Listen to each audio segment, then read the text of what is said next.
الله أكبر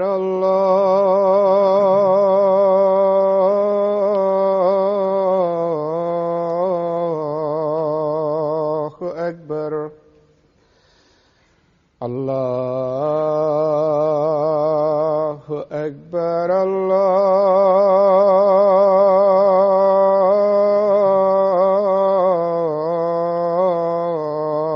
الله أكبر أشهد أن لا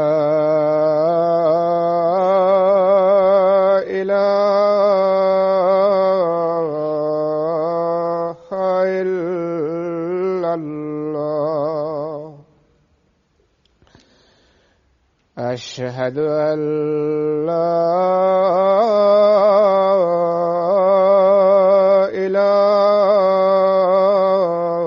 إله إلا الله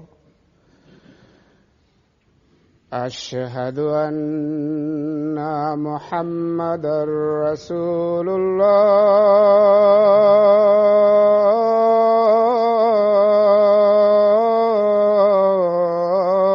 الله أشهد أن محمدا رسول الله حي على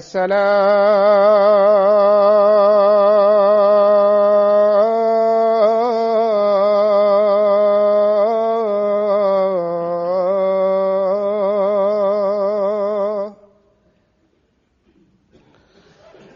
حي على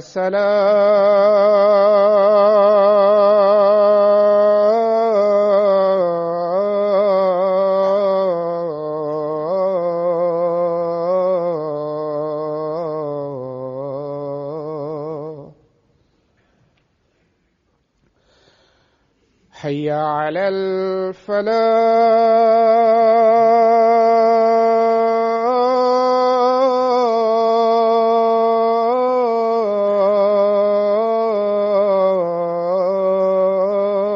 الفلاح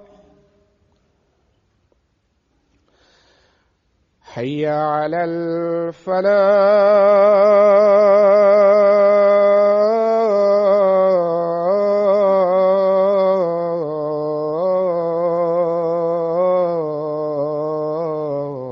الفلاح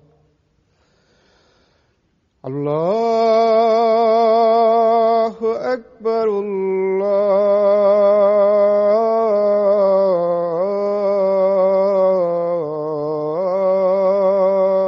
الله أكبر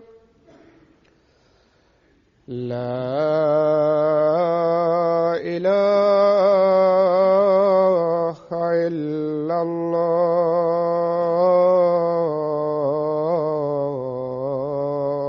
الله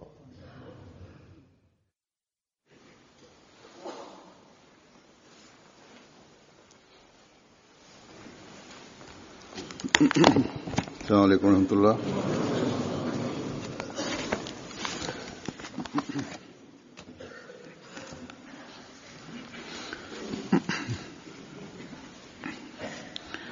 أشهد أن لا إله إلا الله وحده لا شريك له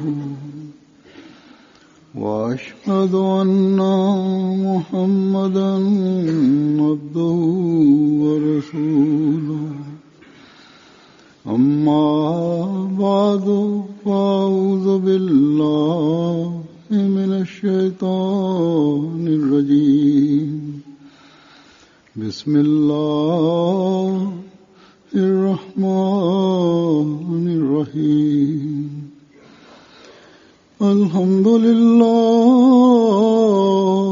رب العالمين الرحمن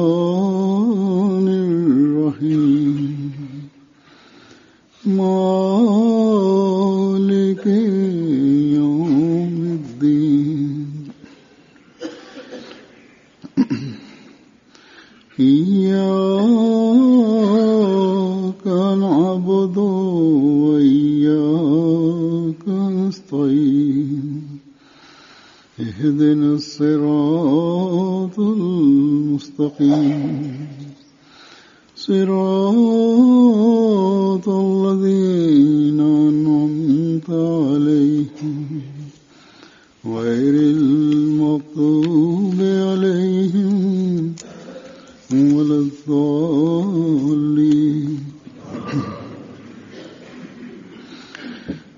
आज मैं हज़रत मसीह मौऊद अलैहिस्सलाम की मोहब्बत इलाही से मुतल्लिक कुछ तहरीरात पेश करूंगा, इरशादात पेश करूंगा, जिनमें आपने Бисмиллахир-рахманир-рахим.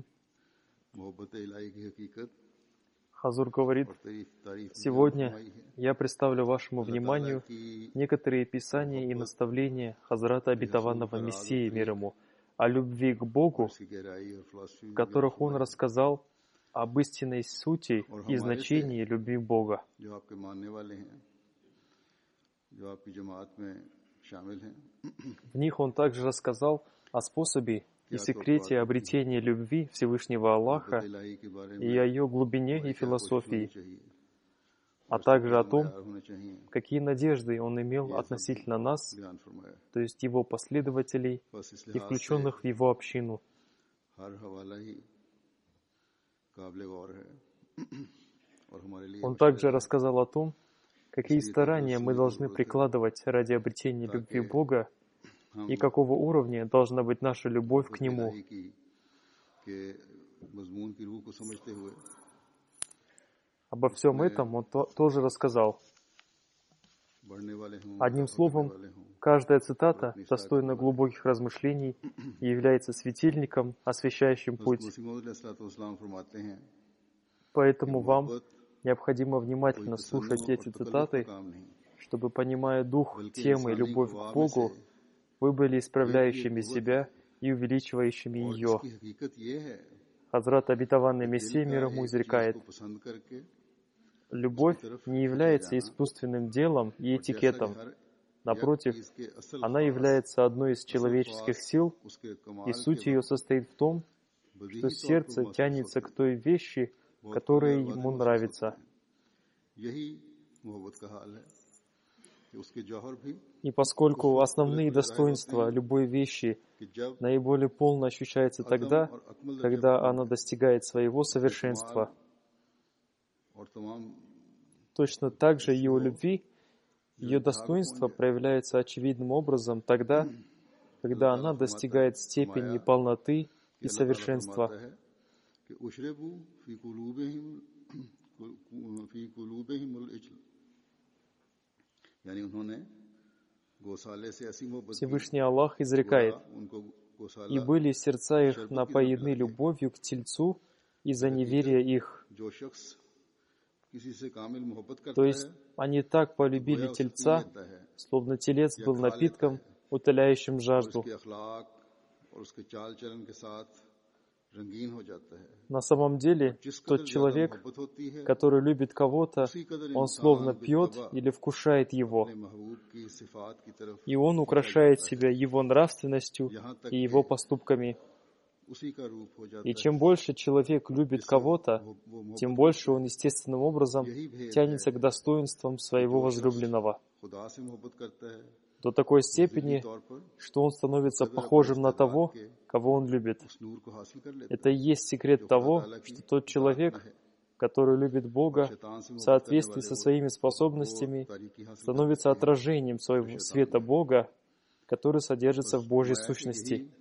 मोहब्बत का राज है А те, кто любит сатану, приобретает тот мрак, который присутствует в сатане. जिन्होंने बताया गया था कि जब तक तमाम सिफात का इल्म ना Это и есть секрет любви к Богу, который заключается в том, чтобы принимать качество Бога, а то, как можно обрести Божье качество, было рассказано в теме обретения глубокого понимания Бога. Человек не может обрести глубокого понимания Бога, пока он не знает всех качеств Бога. И после обретения знания о Боге, когда человек развивается, он обретает любовь к Богу. И любовь к Богу совершенствуется тогда, когда человек принимает качество Всевышнего Аллаха. Нужно не только обретать знания о качествах Бога, но и принимать их. Свет Всевышнего Аллаха обретается тогда, когда вы украшаете себя цветом, качествами Аллаха.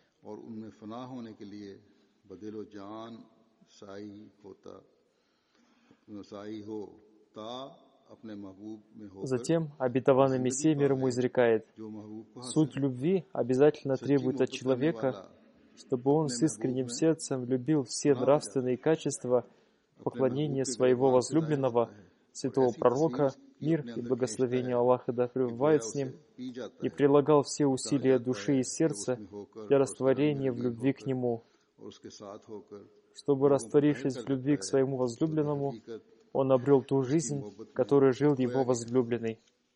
Искренне любящий растворяется в любви к своему возлюбленному.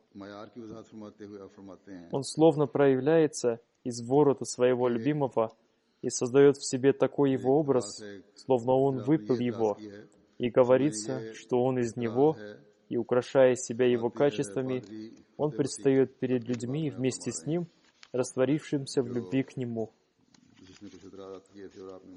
Затем, объясняя уровень любви к Богу, обетованный Мессия мир ему изрекает: в этой цитате на самом деле он дает ответ на письмо Падре Фатха, в котором он на самом деле приводит некоторые возражения против ислама, говоря, что мусульмане — это люди, которые не любят Бога без причины, им не дано учение, что Бог достоин любви благодаря своим качествам. В своем ответе обетованный Мессия мир ему сказал: пусть будет ясно, что на самом деле это обвинение относится к Евангелию, а не к Корану, потому что в Евангелии не существует учения о том, что мы должны иметь личную любовь к Богу, и мы должны поклоняться Ему с особой любовью, в то время как Священный Коран наполнен этим учением.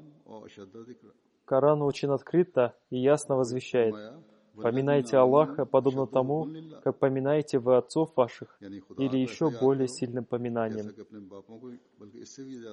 И затем он изрекает: «Те, которые уверовали, сильнее в любви к Аллаху». Хазур объясняет: «Они так сильно любят Аллаха, как не любят своего отца, свою мать и самых дорогих ему людей и самого себя».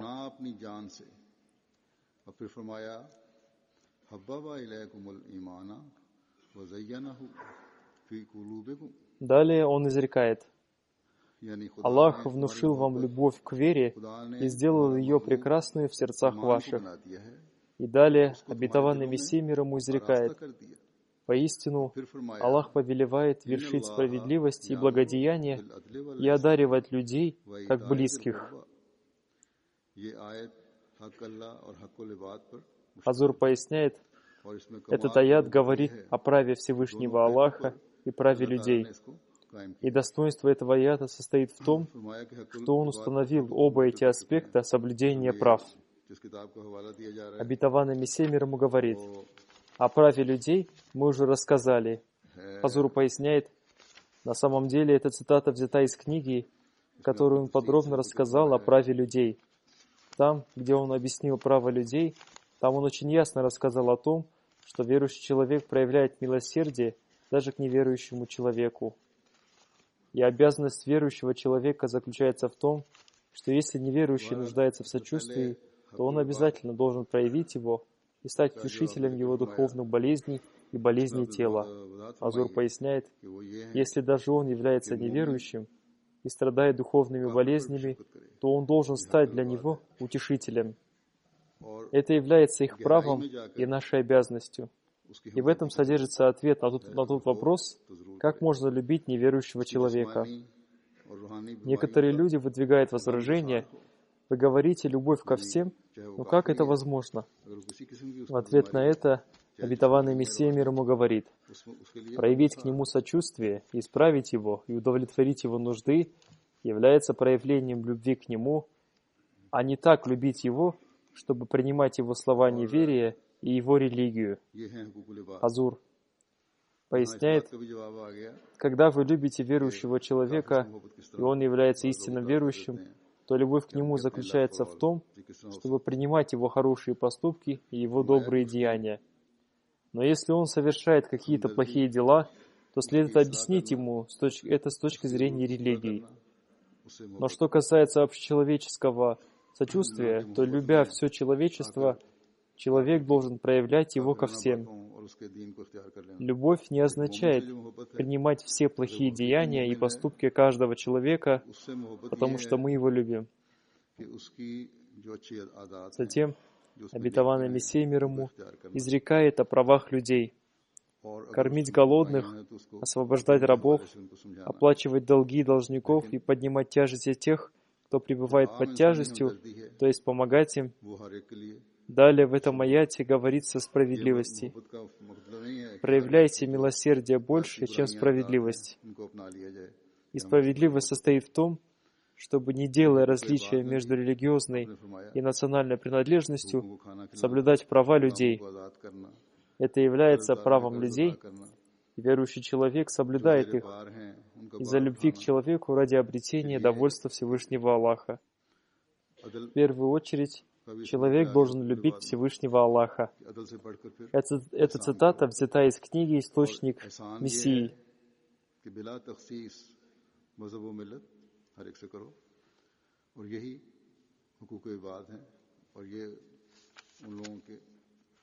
हक हैं जो एक इंसान के लिए की मोहब्बत में एक दूसरा मोमिन अदा करता है, लेकिन अल्लाह ताला की रजा चाहने के लिए। अव्वल मोहब्बत बहरहाल खुदा ताला की है। चश्मा मसीह का ये हवाला है। Далее обетованный Мессия мир ему изрекает: мы упомянули о правах людей, а что касается наших обязанностей по отношению ко Всевышнему Аллаху, то этот аят, поистину, Аллах повелевает вершить справедливость и благодеяние и одаривать близких, означает: повинуйся Всевышнему Аллаху, соблюдая справедливость, потому что тот, кто создал вас и постоянно кормит и воспитывает вас, имеет право на то, чтобы ему повиновались. И если ты имеешь больше мудрости, то ты это делаешь не только потому, что он имеет на это право, а повинуешься ему потому, что он благодетельный. Он оказывает настолько много милостей, что их невозможно сосчитать. И совершенно ясно, что наивысшей степенью справедливости является та, которая во время повиновения проявляется благодеяние, потому что постоянное чтение о благодеяниях и их лицезрение приводит к тому, что ты начинаешь видеть лик и качество благодетеля. Поэтому ихсан, благодеяние, означает, что ты поклоняешься Всевышнему Богу таким образом, словно ты видишь Его. И когда ты видишь лик Всевышнего Бога, то есть благодетеля, то ты начинаешь вспоминать о Его благодеяниях. Или когда помнишь о Его благодеяниях, тогда появляется лик благодетеля, и тогда человек оказывается под еще большим благодеянием.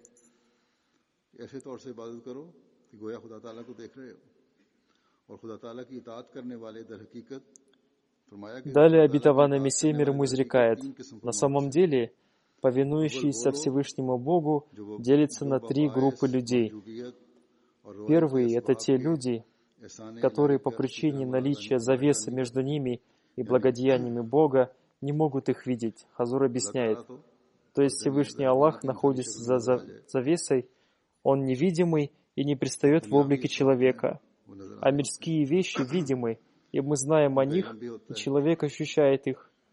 Но когда человек видит мирские вещи, то он не ощущает того, что за ними стоит какая-то создающая их сущность, и этой сущностью является Бог, и по этой причине человек начинает больше любить эти мирские вещи.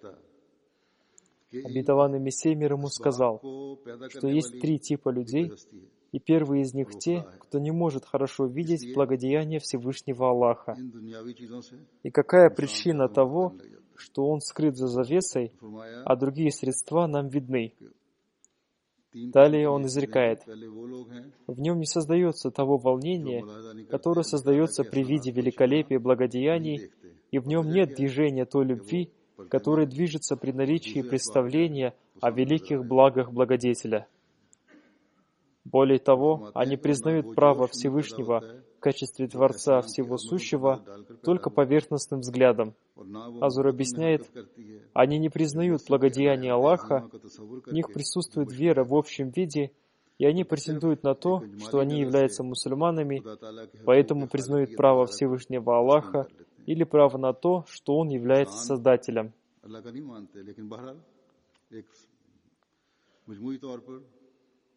क्योंकि ईमान होता है ये दावा होता है कि हम मुसलमान हैं, इसलिए अल्लाह ताला का जो हक है या Далее он изрекает, они совершенно не смотрят внимательно на благодеяние Бога, при глубоком рассмотрении которых пред глазами предстает лик истинного благодетеля. Хазур объясняет, обычно они говорят, мы веруем во Всевышнего Бога, мы любим Всевышнего Бога, но они не вспоминают благодеяния Всевышнего Аллаха, когда они пользуются каждой вещью. Напротив, их внимание обращено к мирским вещам и мирским пользам.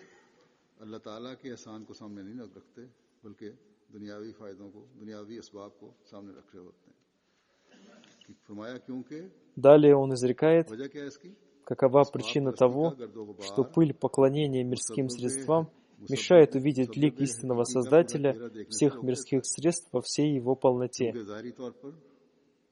Хазур поясняет, по-видимому, те средства, которые человек использует, настолько покрыли человека, что ему не видно лика того Всевышнего Бога, который является Создателем всех этих мирских средств. Вследствие того, что есть поклонение средствам, это препятствует тому, чтобы увидеть лик истинного Создателя всех мирских средств во всей его полноте. Далее обетованный Мессия мир ему изрекает, по этой причине у них отсутствует тот чистый взгляд, с помощью которого они могут лицезреть красоту истинного дарующего. Хазур объясняет, мы не видим красоты того, кто дарует нам каждую вещь.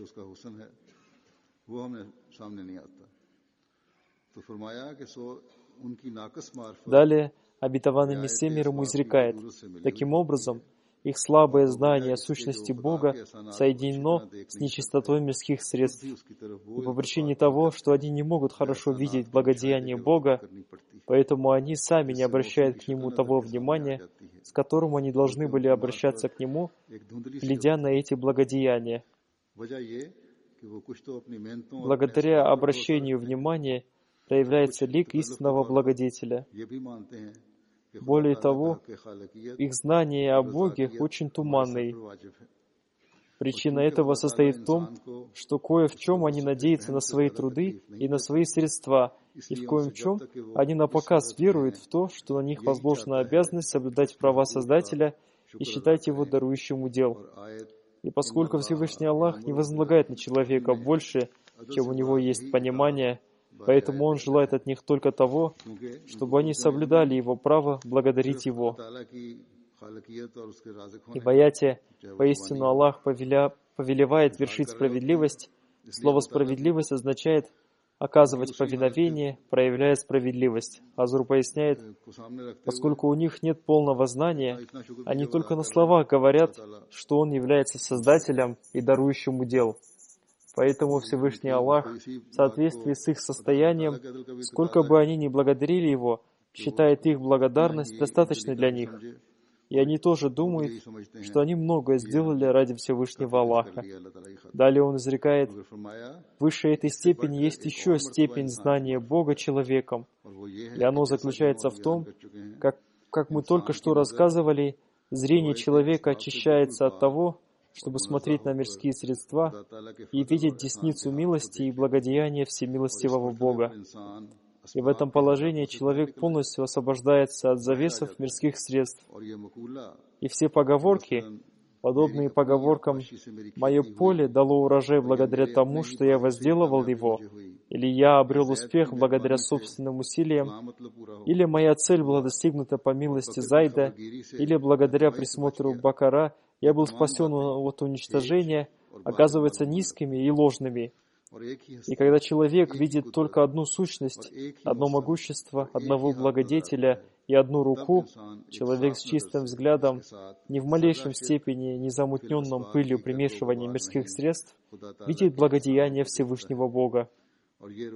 И этот взгляд бывает настолько чистым и точным, что во время поклонения такому благодетелю он не считает его отсутствующим, наоборот. Напротив, помня о его существовании, он поклоняется ему, и такое поклонение называется в Священном Коране ихсан. И святой пророк, мир и благословение Аллаха да пребывает с ним, в книгах Сахих Бухари и Сахих Муслим сам дал это объяснение понятия ихсан. И следующая степень после этого называется одаривать людей как близких. И разъяснение этой степени состоит в том, что человек в течение долгого времени видит благодеяние Бога без примешивания мирских средств и поклоняется Ему, считая Его существующим и благодетелем. И последним результатом этого будет то, что у него возникает особая любовь к Богу, потому что постоянное лицезрение благодеяний оказывает влияние на сердце человека, которому эти благодеяния оказываются. Хазур поясняет, это влияние оказывает на сердца того человека, которому оказывается благодеяние. Далее он изрекает, и оно, его сердце, постепенно, шаг за шагом наполняется особой любовью к той сущности, неограниченные благодеяния которой окружает его. В этом случае он поклоняется Ему, не только представляя Его благодеяние, а напротив, он делает это по причине Его особой любви к Нему, содержащейся в Его сердце, подобно тому, как ребенок любит свою мать. Одним словом, в этом положении, во время поклонения Всевышнему Богу, он не только видит Его, а более того, видя Его, он наслаждается поклонением Ему, подобно истинно любящим Его.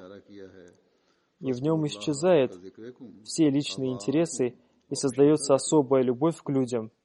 И это то положение, которое Всевышний Аллах объяснил словами «одаривает людей как близких». И на это Всевышний Бог указывает в аяте «Поминайте Аллаха, подобно тому, как вы поминаете отцов ваших», или еще более сильным поминанием. Короче говоря, это и есть толкование аята «Воистину Аллах повелевает вершить справедливость и благодеяние и одаривает людей как близких». В этом аяте Всевышний Аллах рассказал о 3 уровнях человеческого знания о Боге. И 3-м уровнем Он назначил личную любовь к Богу. И это тот уровень, на котором сгорают все личные интересы, и сердце наполняется любовью, как флакончик наполняется духами. И на этот уровень указывает следующий аят. И из людей есть такие, которые продают самих себя Аллаху, желая снискать довольство Аллаха, и Аллах сострадателен к слугам. Далее, обетованный Мессия мир ему изрекает, «О нет, кто всецело подчинил себя Аллаху, будучи благодетельным, то для него награда его о владыке его, и не будет страха над ним, и не будут они опечалены». То есть спасены те люди, которые подчиняются Богу, и, представляя Его благо, они поклоняются Ему так, словно они видят Его. Такие люди получают награду от Бога, и не будет страха над ними, и не будут они опечалены. То есть их целью становится Бог и любовь к Богу, и благодеяние Богу становится их наградой.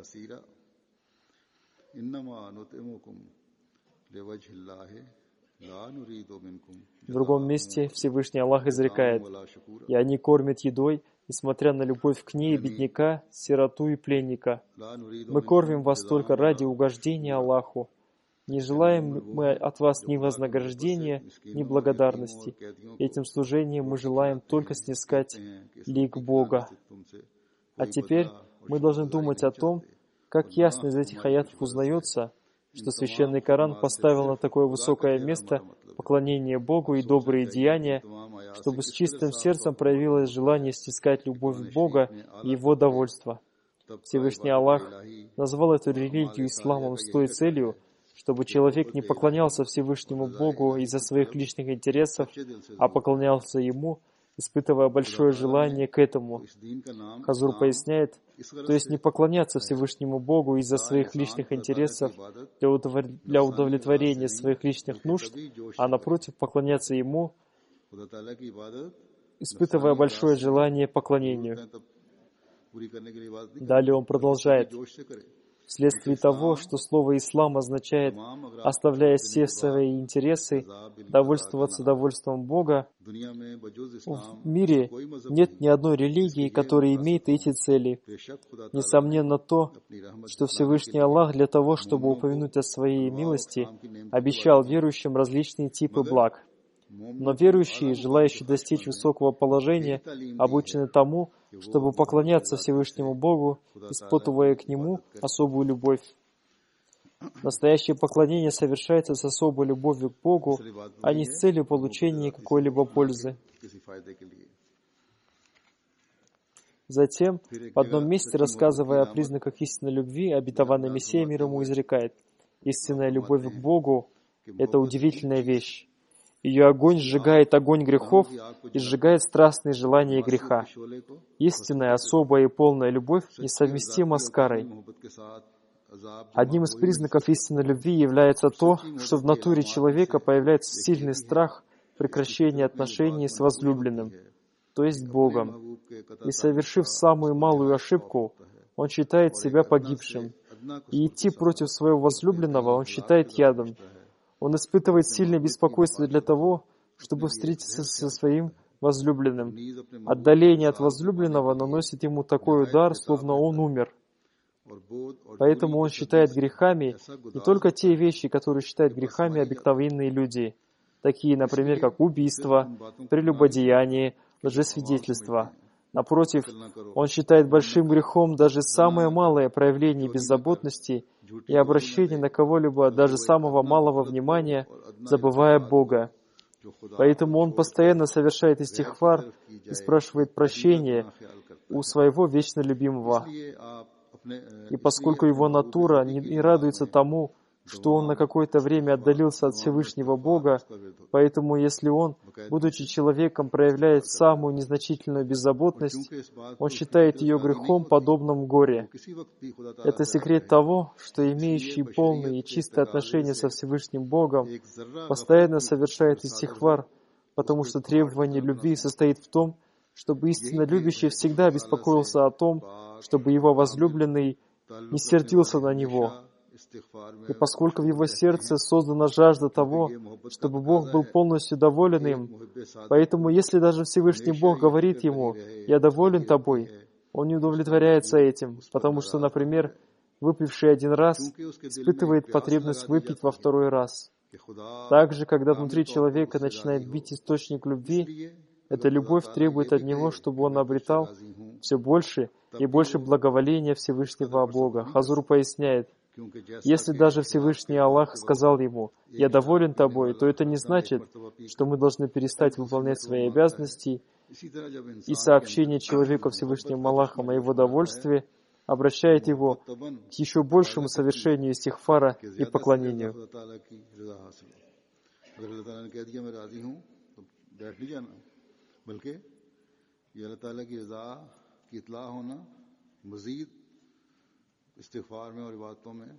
Далее он изрекает, то есть, чем обильнее любовь человека к Богу, тем больше он совершает истихфар. Это является причиной того, что любящий Аллаха совершенным образом делает своим поминанием Аллаха постоянный истихфар и спрашивает у Него прощения. И самым большим признаком чистого человека является то, что он больше всех совершает истихфар. Истинное значение истихфара состоит в том, что при совершении каждого промаха и ошибки, по причине того, что человек является человеком, он просит Всевышнего Бога об избавлении от этой слабости, чтобы по милости Бога эта слабость не проявлялась и осталась скрытой. После этого для обыкновенных людей расширяется значение истихфара, и в понятие истихфара входит еще одна вещь, состоящая в том, чтобы, спрашивая прощения Всевышнего Аллаха, молить Его о том, чтобы не проявились плохие последствия и ядовитые влияния Его ошибок. То есть источником истинного спасения является особая любовь к Богу, которая посредством искренности и преданности и постоянного истихфара притягивает к себе любовь Всевышнего Аллаха.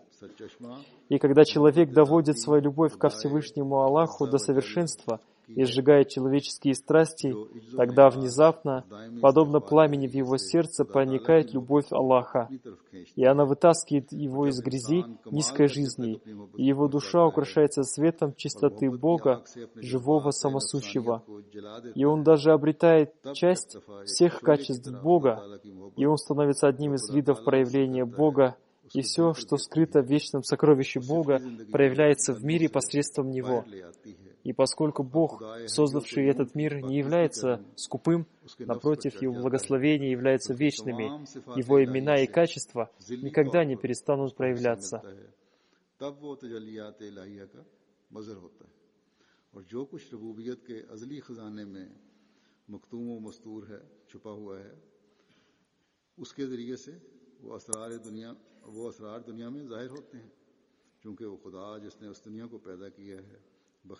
Затем разъясняет то, что невозможно без любви Всевышнего Бога отдалиться от грехов и совершать добрые деяния, обетованный Мессией мир ему изрекает: грех на самом деле является таким ядом, который создается тогда, когда человек лишается повиновения Богу, страстной любви к Богу и поминания Бога с любовью и становится несчастным. И подобно тому, как выкорчеванное из земли дерево не может впитывать из земли воду из земли, и день за днем оно становится все более и более сухим, и его свежесть уничтожается, таким же бывает состояние того человека, сердце которого лишается любви Бога. Грех одерживает над ним верх, подобно тому, как сухость одерживает верх над выкорчеванным деревом. Поэтому лечение этой сухости в законе могучего Бога состоит из 3 этапов.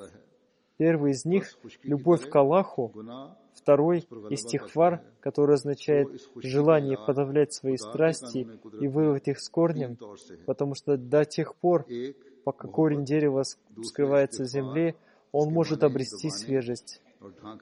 И третьим этапом исцеления является покаяние, то есть для впитывания воды жизни необходимо с полной искренностью вернуться к Богу и приблизить себя к Нему и с помощью добрых деяний вырвать себя из оков грехов. Хазур объясняет, то есть для того, чтобы освободиться из оков греха, нужно совершать добрые деяния.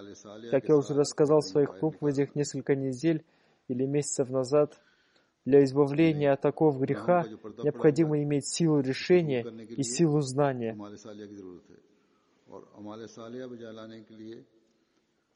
Далее он изрекает: покаяние совершается не только языком, ибо совершенство покаяния обретается вместе с совершенством добрых деяний. Хазур объясняет: произнесение покаяния не важно. Напротив, покаяние совершается и считается сделанным тогда, когда одновременно с ним совершаются добрые деяния. Далее обетованный Мессия мир ему изрекает: все добрые деяния совершаются для полноты покаяния, потому что все добрые деяния означают, что мы приблизились к Богу. Мольба тоже является покаянием, потому что посредством нее мы ищем приближение к Богу, и поэтому Бог, создавший жизнь, душу человека, назвал ее Духом.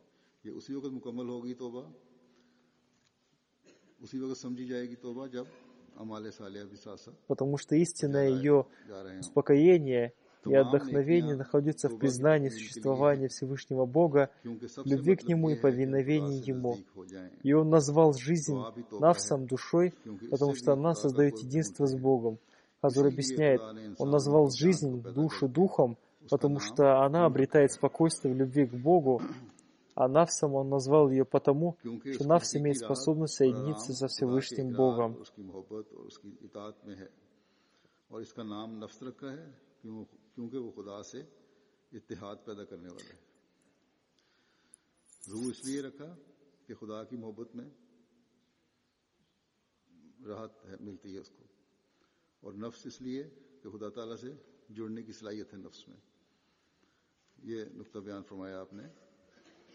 कि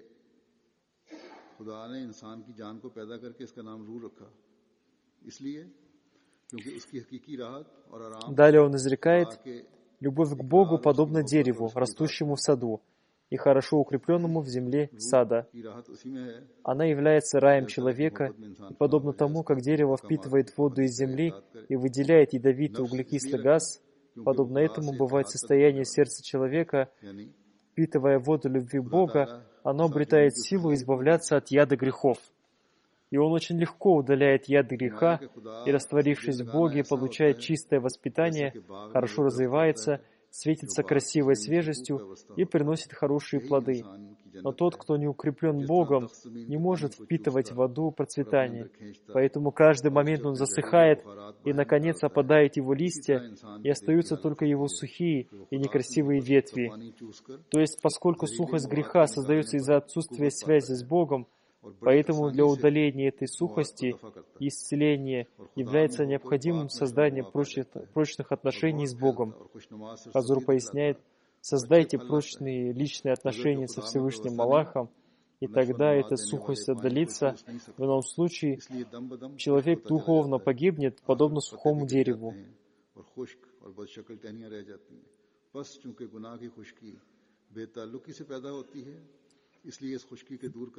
Далее обетованный Мессия мир ему изрекает: об этом способе исцеления свидетельствует закон могущества Бога. И на это указывает Всевышний Аллах в аята: «О душа, обретшая покой, вернись ко владыке своему удовлетворенный и снискавший довольство его.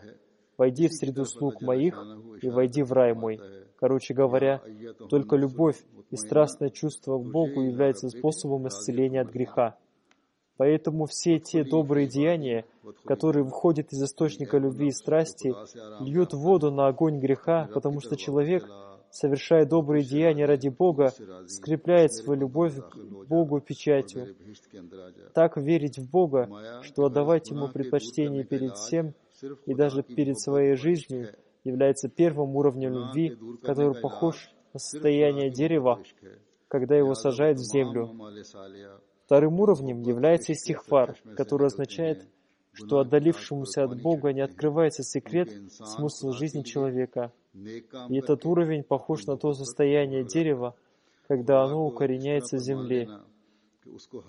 И третий уровень является похожим на состояние того человека, который протягивает свои корни к воде и сосет ее подобно ребенку, сосущему молоком матери. Короче говоря, философия греха состоит в том, что он, грех, создается при отдалении от Бога. Поэтому избавление от греха связано с отношением с Богом. Короче говоря, насколько же глупы те люди, которые самоубийство кого-то называют исцелением от греха.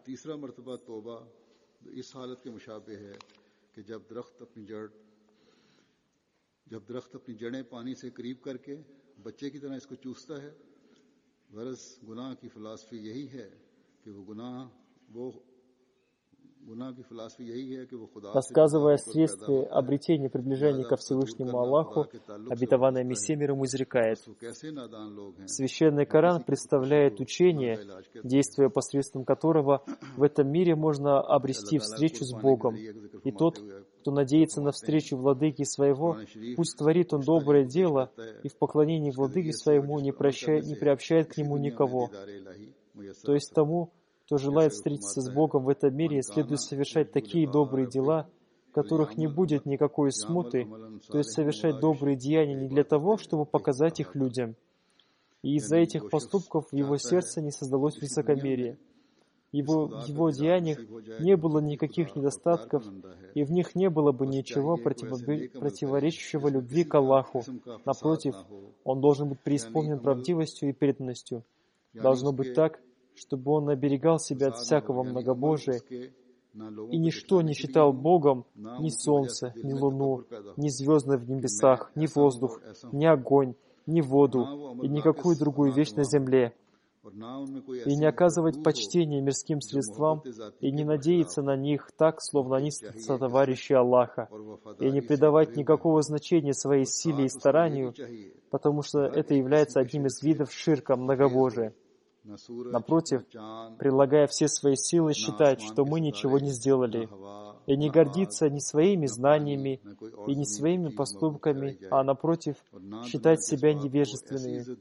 И пусть ваша душа постоянно пребывает у порога Всевышнего Аллаха и с помощью молитв притягивает к себе Его благословение, чтобы ты стал таким человеком, который является жаждущим и беспомощным, и перед ним появился источник с очень чистой и сладкой водой, и он с большим трудом доходит до этого источника и припадает губами к этому источнику и не отрывается от них до тех пор, пока не утолит своей жажды.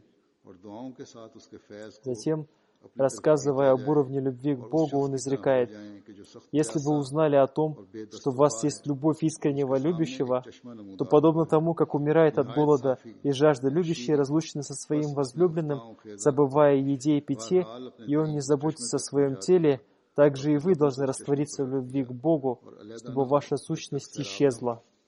И если, находясь в таком состоянии, человек даже умирает, он является очень счастливым. Нашей обязанностью является личная любовь к Богу. Мы нисколько не переживаем относительно своих откровений и снов. Хазур объясняет, люди говорят, он не получал никаких откровений и не видел никаких пророческих снов. Основной вещью является особая любовь ко Всевышнему Аллаху, а не то, сколько откровений он получил и сколько правдивых снов он видел. Посмотрите, как пьющий алкоголь пьет бокал за бокалом и наслаждается, и вы пейте также, наполняя бокал особую любовь к Богу.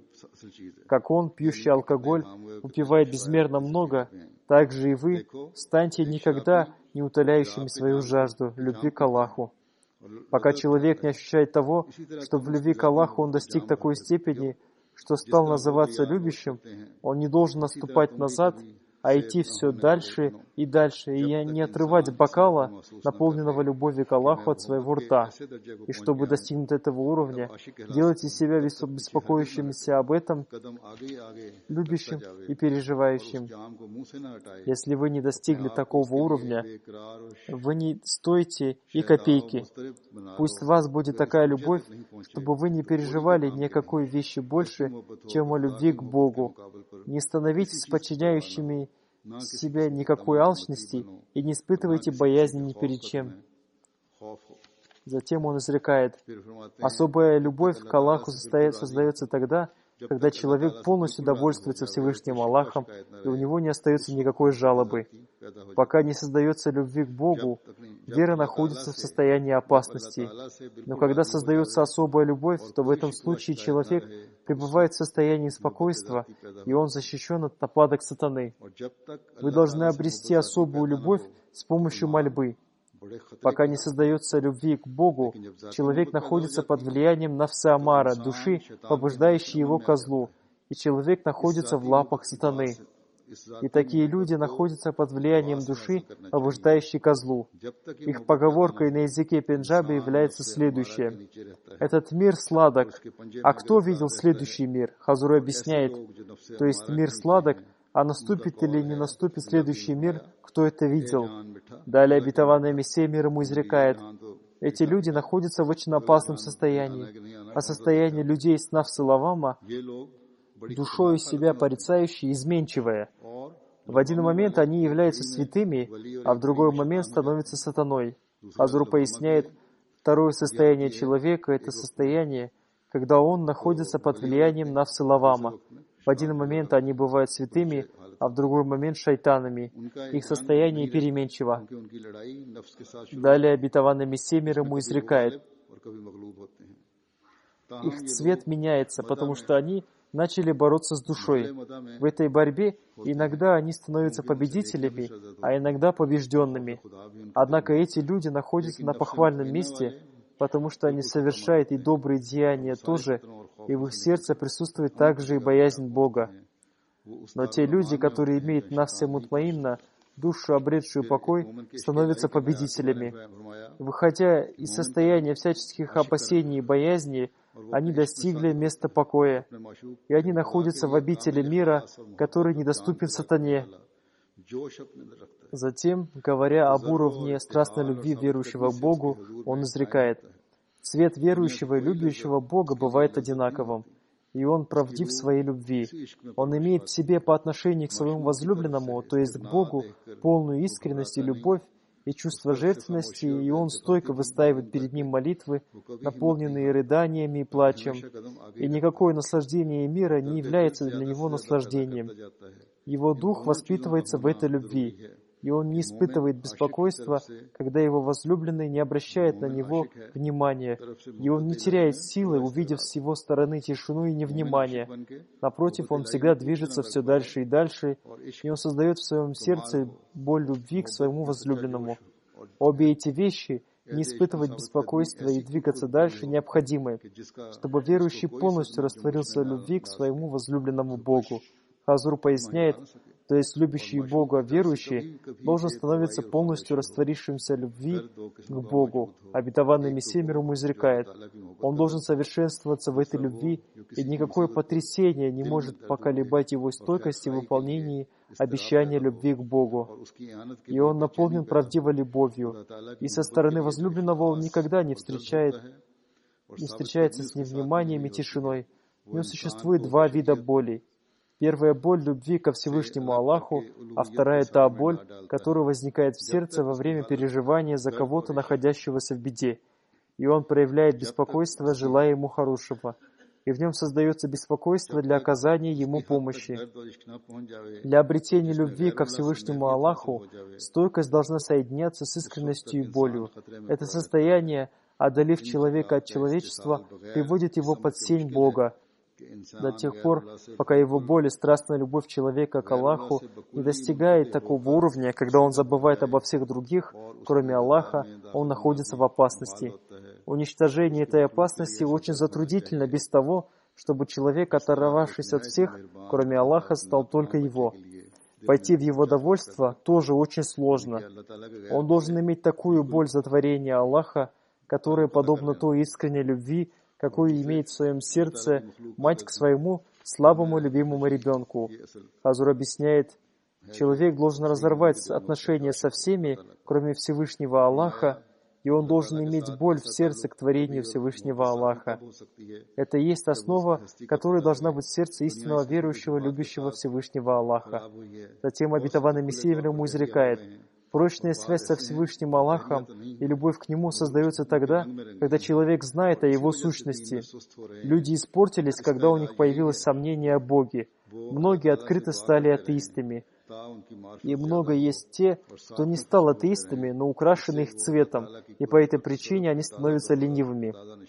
Исцеление от этого состоит в том, чтобы они постоянно молились Всевышнему Аллаху об увеличении знаний о Боге, и пребывали в обществе правдивых, с помощью которых они начинают видеть новые знамения могущества всесильного, всемогущего Всевышнего Аллаха. Затем, какие бы у них ни были желания, и по какому пути они ни ходили, это увеличивает их знание о Боге и дарует им мудрость, и сердце обретает решение. Абсолютной правдой является то, что насколько сильной будет вера в существование Всевышнего Аллаха и Его величия, настолько сильной будет любовь ко Всевышнему Аллаху и боязнь Его. В ином случае, в дни невнимательности человек становится храбрым для совершения преступления. Любовь ко Всевышнему Аллаху и страх перед Его величием и всемогуществом являются теми двумя вещами, которые сжигают грехи. И законом является то, что человек избегает того, чего он боится. Например, он знает, что огонь сжигает, поэтому он не подносит к нему своему руку.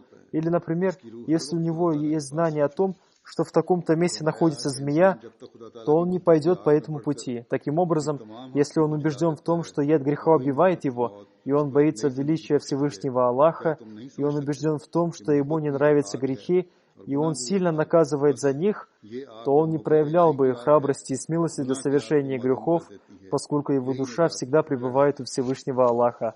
Затем обетованный Мессия мир ему изрекает, когда человек попадает в огонь любви ко Всевышнему Аллаху, он сжигает в нем всю свою личность, и смерть от этой любви дарует ему новую жизнь.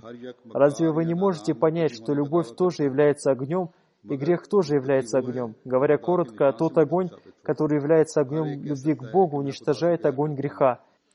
И это является основой спасения. Далее обетованный Мессия мир ему назидает свою общину, изрекает: Бог необычным способом, а напротив, в качестве знамения спасает своего богобоязненного. Каждый хитрый и невежественный претендует на то, что он является богобоязненным. Но богобоязненным является тот, богобоязненность которого доказывается Богом в качестве знамения. Каждый может говорить: «Я люблю Бога», но истинно любящим Бога является тот, любовь которого доказывается небесным доказательством. Каждый говорит: «Моя религия правдива», но поистине правдива религия того человека, которому даруется свет в этом мире. И каждый говорит: «Я получу спасение», но поистине правдивы слова того, кто уже в этом мире видит свой свет спасения. Поэтому старайтесь стать любимыми Богу, чтобы вы были спасены от каждой беды. Теперь, говорит Хазур, я приведу пример того, как обетованный Мессия мир ему назидал нас тому, чтобы создать в своих сердцах любовь к Богу. Он изрекает: насколько несчастен тот человек, который не знает, что у него есть один Бог, который всемогущ и может сделать любую вещь. Рай наш в Боге нашем, наше высшее наслаждение в Боге нашем, ибо увидели мы Его и обрели в Нем красоту. Такое богатство стоит приобрести, даже если ради этого придется пожертвовать и жизнью. Этот рубин стоит покупать, даже если его, приобретая его, потеряешь свое «я». О вы, страждущие, бегите к этому источнику, и он утолит вашу жажду. Это источник жизни, который спасет вас. Что делать мне, в какой барабан бить, дабы услышали люди мое объявление, что это ваш Бог? Каким средством излечить их уши, дабы слушали они? Если вы с Аллахом, может быть, уверены, что и Аллах будет с вами, вы будете спать, а Всевышний Аллах будет охранять вас. Вы будете беззаботны в отношении врага, но Бог будет видеть его, и Он разрушит его планы. Вы до сих пор не знаете, каким могуществом обладает ваш Бог. Если бы вы знали это, то для вас не наступил бы такой день, в который вы стали очень печальными ради мира. Разве человек, обладающий сокровищем, плачет, потеряв копейку? Начинает ли он кричать и убиваться? Затем, если бы вы узнали о том сокровище, что ваш Бог является помогающим каждой вашей нужде, тогда не стали бы вы настолько беспокойными ради мира. Бог является красивейшим сокровищем, цените же Его, и Он станет вашим помощником на каждом вашем шаге. Вы являетесь ничем без Него, и также ничем не являются ваши средства и ваши планы. Не следуйте за другими народами, которые полностью уповают только на средства, и подобно тому, как змея ест глину, они тоже ели глину низких средств. И как гриф и гиена питаются падалью, они тоже питались падалью.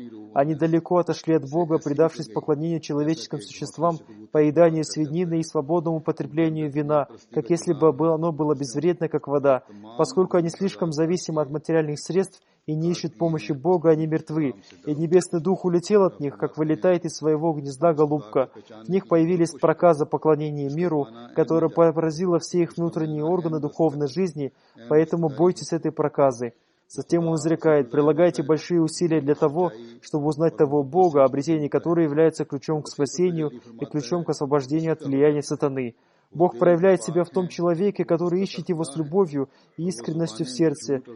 И Он являет себя тому, кто полностью становится Его. Его троном являются чистые сердца, и местом Его откровения являются те языки, которые очищены от лжи, ругани и бранных слов. И каждый, кто растворен в Его довольстве, становится проявлением Его чудесного могущества. Пусть Всевышний Аллах дарует нам возможность обрести те уровни любви к Богу, на которых хотел нас видеть Хазрат обетованный Мессия мир ему. Пусть Всевышний Аллах дарует нам возможность, чтобы мы обратились к полным обращением и стали поклоняющимися Ему и любящими Его, и, обретя Его любовь, мы сделали ее важной частью в своей жизни и стали входящими в райские сады Его довольства.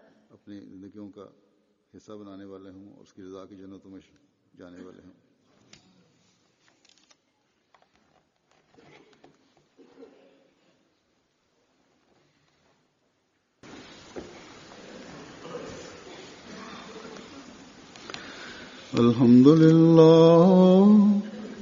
لله نحمده ونستعينه ونستغفره ونؤمن به ونتوكل عليه ونعوذ بالله من شرور أنفسنا ومن سيئات أعمالنا من يهده الله فلا مضل له ومن يضلله فلا هادي له ونشهد أن لا إله إلا الله ونشهد أن محمدا عبده ورسوله عباد الله رحمكم الله إن الله يأمر بالعدل والإحسان وإيتاء ذي القربى وينهى عن الفحشاء والمنكر والبغي يعظكم لعلكم تذكرون اذكروا الله يذكركم وادعوه يستجب لكم ولذكر الله أكبر